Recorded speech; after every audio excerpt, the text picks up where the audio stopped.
시정연설 보이콧 할 수 있다는 생각이 듭니다. 그것도 어떻게 보면 소수 야당 입장에서 할 수 있는 어떠한 행동과 제스처라고 할 수가 있겠죠. 국민들한테 그런 모습을 보여주고 싶다 할 수도 있죠. 그렇지만 그 사유라는 게 중요하지 않겠습니까? 지금 사유라는 것이 추경호 전 원내대표가 내란 특검에 의해서 이번에 구속영장이 청구된 그 부분에 대해서 지적을 하고 있는 거 아니겠습니까? 그것이 타당한가요? 추경호 당시 원내대표의 경우에는 세 차례나 지금 그 소집 장소를 변경을 해서 사실상 계엄 해제 표결을 방해한 의혹을 받고 있고 그걸 이유로 해서 지금 기소가 되게 된 상황입니다. 국민의힘 같은 경우에는 지금 이 추경호 원내대표에 대한 구속영장이 청구가 되고 거기 때맞춰 지금 민주당에서는 국민의힘은 내란 정당이라고 하는 몰이가 시작됐기 때문에 국민의 입장에서 볼 때는 거의 절체절명의 위기이고 죽느냐 사느냐의 기로에 서 있는 상황이거든요. 그렇기 때문에 저는 어제 그 시정연설 보이콧을 아마 국민들이 보시기에는 시정연설 보이콧할 필요가 있을까 하는 그런 생각이 들을 수도 있지만 야당으로 볼 때는 가장 대통령에 대해서 가장 강력하게 항의하는 거고요. 또 그 대통령에 대해서 불쾌감을 주는 거거든요. 상복 입은 국힘 꺼져라 범죄자 이 빈자리에 좀 허전하네요 라고 얘기를 했다라는 거죠. 여기 좀 같이 사진 좀 보실까요? 다 지금 상복을 입고 지금 근조 이 자유민주주의는 죽었다라는 뜻의 이 팻말들을 같이 들고 있습니다. 그러면서 야당 탄압이다라는 뭐 불법 특검이다 이런 데 다 같이 지금 팻말을 들고 있는 국민의힘 의원들. 아까 앞서서 저희가 시정연설 얘기를 하면서 국민의힘 얘기가 일절 안 나왔죠. 왜? 시정연설에 들어가지 않았습니다. 보이콧하고 대신 보시는 것처럼 로텐더홀에서 이렇게 지금 이 피켓 시위를 하고 있었다라는 건데 어제 상황 영상으로 확인해 보시죠.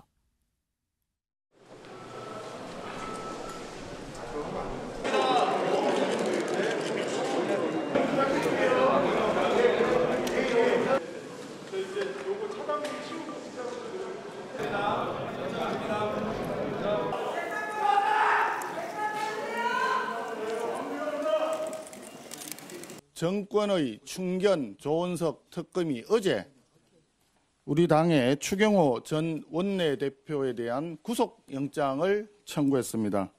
대한민국 국회에서 야당을 지워버리고 본인의 재판을 중단시키기 위해 사법부를 파괴하고 일당 독재로 나아가겠다고 하는 이제 전쟁입니다. 오늘 대통령이 시정연설을 하기 위해서 국회에 옵니다. 이번이 마지막 시정연설이 되어야 합니다. 네, 지금 장동혁 대표의 얘기가 굉장히 의미심장합니다. 통영훈 변호사님. 이제 전쟁입니다라고 얘기를 했고요. 마지막 시정연설이 돼야 합니다라고 지금 얘기를 했거든요. 그럼 듣기에 따라 뭐야? 탄핵한다는 건가? 라고 생각할 수 있어요.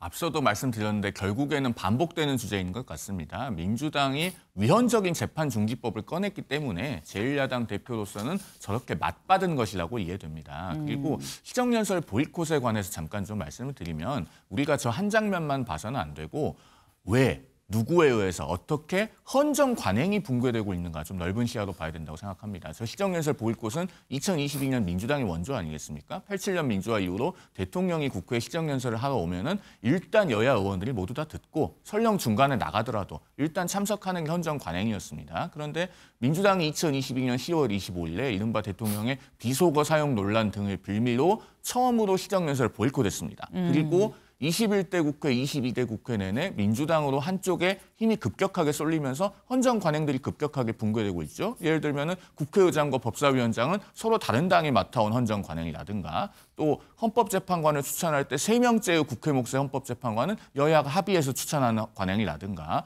또 그 국회에서 야당 간사를 뽑을 때 상임위 간사를 표결하는 일이 없었는데 표결해서 부결시키는 전례 없는 일마저 있었습니다. 이런 일들은 국회에서 균형이 깨지고 한쪽이 완벽하게 힘을 장악했기 때문에 가능한 것입니다. 그리고 그 힘쏠림이 국민들에 의해서 어느 정도 바로잡힐 수 있다는 예상을 하고 있다면 저렇게 하진 않죠. 그러면 이런 넓은 시야로 봤을 때 결국에는 국회가 균형을 되찾아야 헌정 관행도 회복이 되고 우리 국민들께서 저런 장면도 보시지 않게 된다라는 것까지 우리가 좀 짚어볼 필요가 있다고 생각을 합니다. 네, 국민의힘이 그냥 보이콧을 한 것이냐 넓게 봐서 어제 그 순간이 아니라 사실 국회에서 그동안 관례대로 서로 존중해 줬었던 부분들이 민주당에 의해서 먼저 무너지지 않았느냐. 당장 시정연설도 3년 전에 민주당이 먼저 안 들어가고 불참하지 않았느냐라고 또 지금 지적을 하셨어요. 사실 아까 이 송원석 원내대표 이런 얘기를 했었죠. 이 장동혁 대표와 같이 중앙일보 기사 좀 같이 볼까요? 야당 추경호 영장 당 말살 보복 수사 본회의장 막 상복 시위. 사실 이게 지금 오늘 시정연설을 하러 예산안 통과시켜 달라고 대통령이 얘기를 하러 오면서 어떻게 전날 전 원내대표를 또 영장을 칠 수 있는 거야 라는 게 국민의힘의 지금 얘기인 겁니다. 조윤선 변호사님. 도저히 납득할 수가 없는 행동을 하고 있는 것이라고 할 수가 있겠죠. 많은 국민들이 아마 이해하지 못할 겁니다. 지금 앞서는 국회 관례를 말씀하셨는데 저는 시정연설 보이콧 할 수 있다는 생각이 듭니다. 그것도 어떻게 보면 소수 야당 입장에서 할 수 있는 어떠한 행동과 제스처라고 할 수가 있겠죠. 국민들한테 그런 모습을 보여주고 싶다 할 수도 있죠. 그렇지만 그 사유라는 게 중요하지 않겠습니까? 지금 사유라는 것이 추경호 전 원내대표가 내란 특검에 의해서 이번에 구속영장이 청구된 그 부분에 대해서 지적을 하고 있는 거 아니겠습니까? 그것이 타당한가요? 추경호 당시 원내대표의 경우에는 세 차례나 지금 그 소집 장소를 변경을 해서 사실상 계엄 해제 표결을 방해한 의혹을 받고 있고 그걸 이유로 해서 지금 기소가 되게 된 상황입니다. 그렇다고 한다면 충분히 그 부분에 대해서는 어떻게 보면 결연하는 그런 모습을 보여주면서 오히려 추경호 전 원내대표와 국민의힘의 입장은 다르다. 그 당시 당대표였던 한동훈 대표 어떠한 모습이었습니까? 가장 먼저 계엄 해제 표결을 주장했던 그런 분 아니겠습니까? 그 연장선에서 그런 모습을 보여줘야 함에도 불구하고 그것을 이유로 해서 지금 시정연설을 보이콧한다? 그 이유가 저는 잘못됐다고 보여지고요. 지금 장동혁 대표가 어떤 말씀하셨죠? 이제 전쟁이다 하고 마지막 시정연설이 될 것이다 말을 했죠. 상복까지 입었습니다. 저는 그것이 국민의힘의 미래가 아닌가 생각이 들어요. 국민의힘 이렇게 계속 가다 보면 마지막 시정연설을 듣는 정당이 되지 않을까라는 생각이 듭니다. 네, 오히려 지금 이 국민의힘이 내란을 좀 끊어내지 못하는 거 아니겠느냐. 구속영장을 청구한 걸 갖고 여기서 지금 이 시정연설 보이콧의 사유로 되는 것 자체가 좀 납득하기가 어려운 거 아니겠느냐라고 지금 말씀을 하셨어요. 근데 사실 국민의힘 이렇게 강하게 저희가 지금 보이콧하면서 로텐더홀에서 이 피켓 시위까지 하는 모습을 봤는데 그럼 피켓 시위하는 앞에 아까 영상은 이재명 대통령이 걸어 들어오고 있었습니다. 걸어 들어와서 어떻게 했는지 그 모습 확인해 보시죠.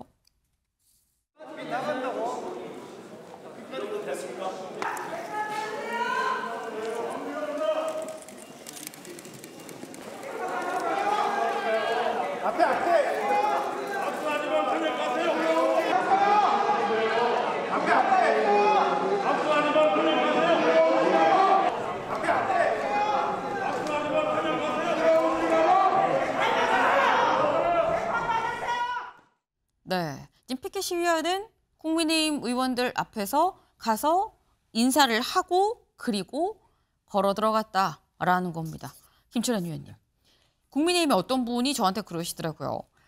아, 어제 한 방 먹었어 라고 말씀을 하시던데 어떻게 보십니까? 그래서 어쨌든 대통령께서 아마 국회 오시기 전에 아마 본회의장에 들어가기 전에 아마 국민의힘 의원들이 피켓 시위를 하고 있을 것이라는 그 정보를 들었을 것 같거든요.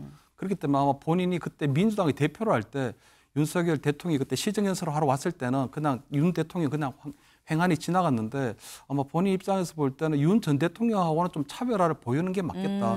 어쨌든 피켓 시위하는 부분들도 나는 존중한다. 네. 하는 그런 의미를 좀 담아 있는 것 같은데요.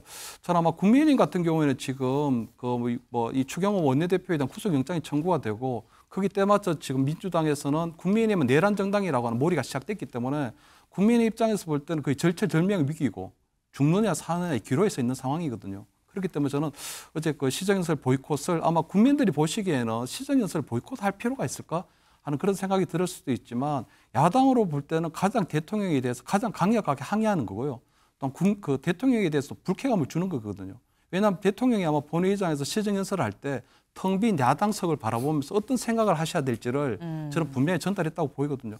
아마 저는 허전하군요 하는 식으로 그냥 퉁쳤지만 저는 아마 국민의힘 의원들을 통해서 아마 거기 빠진 걸 보고 좀 모멸감을 느꼈을 가능성도 높다. 그래서 저는 아마 국민의힘 입장에서 볼 때는 추경호 원내대표에 대한 어떤 특검의 수사가 정치 수사라고 할 수밖에 없는 부분이 표결 방해라고 얘기하지만 표결을 방해했다면 비상계엄 당시 표결을 방해했다면 강제성이 있어야 되거든요. 네. 그러니까 국회에서 당사로 다시 당사에서 국회로 회의 장소가 변경된 부분은 맞지만 개별 국회의원들이 다 헌법기관들이고 자유의지에 따라서 본회의장에 갈 수 있었거든요. 왜냐하면 한동훈 대표를 비롯한 18분의 국회의원들이 있었기 때문에 그렇기 때문에 추경호 의원이 표결을 방해했다. 좀 성립이 되기 힘들 부분이 있고 또 비상계엄 당시 4일 전에 뭐 만찬에서도 분명히 뭐 사전 공모를 했다는데 사전 공모가 있었다면 더욱더 일사불란하게 움직였을 거거든요. 그렇기 때문에 지금 추경호 대표에 대한 체포영장 자체가 네. 잘못된 부분인데 그 부분에 있어서 대통령이 고개만 굽어갈 것이 아니라 그 부분에 있어서도 제대로 조금 듣고 좀 경청해야 되는 것이 아닌가. 야당의 주장이 무엇인지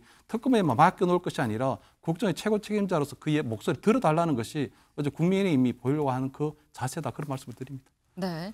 지금 시정연설을 굳이 보이콧까지 할 필요 있었겠느냐라고 얘기할 수 있지만 하지만 또 야당 입장에선 그거 외에는 또 다른 의사표현이 딱히 없었던 거 아니겠느냐라고 말씀하셨는데 어제 시정연설하러 본회의장에 딱 들어선 이재명 대통령 이렇게 얘기를 했죠. 영상으로 확인해 보시죠. 새로운 정부가 시작되고 첫 시정연설을 하는데 이 자리에 국민의힘 의원들이 참석하지 않는 점에 대해서는 참으로 유감스럽습니다.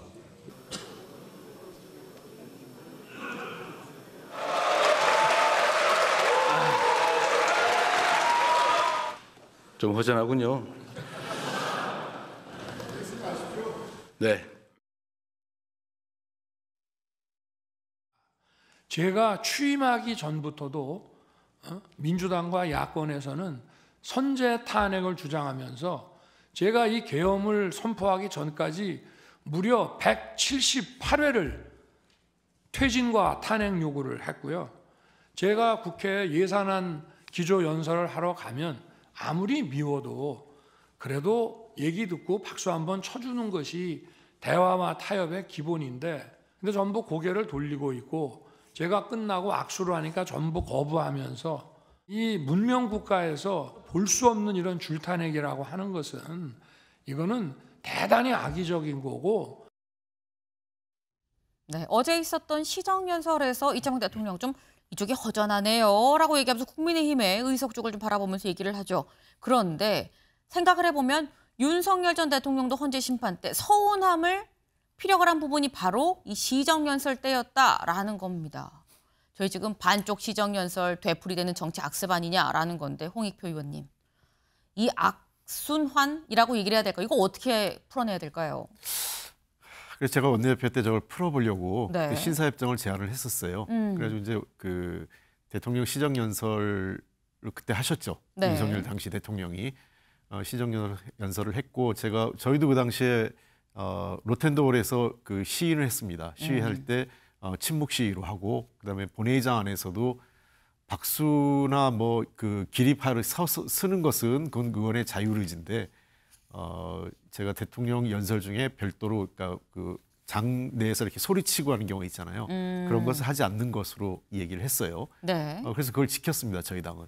그러니까, 기억이 납니다. 예, 그렇게 하자고 제가 했었고 그런 잘못된 관행을 끊었으면 좋겠다 했는데 이번에 이제 또 지켜지지 않았는데 당시에 이제 윤석열 대통령이 아까 이재명 대통령이 들으면서 인사를 했지만 윤석열 대통령은 인사 안 하고 획 지나갔죠. 약간 그런 문제도 있었고 그 또 하나는 지난해 윤석열 대통령이 아예 시정연설에 오지 않았어요.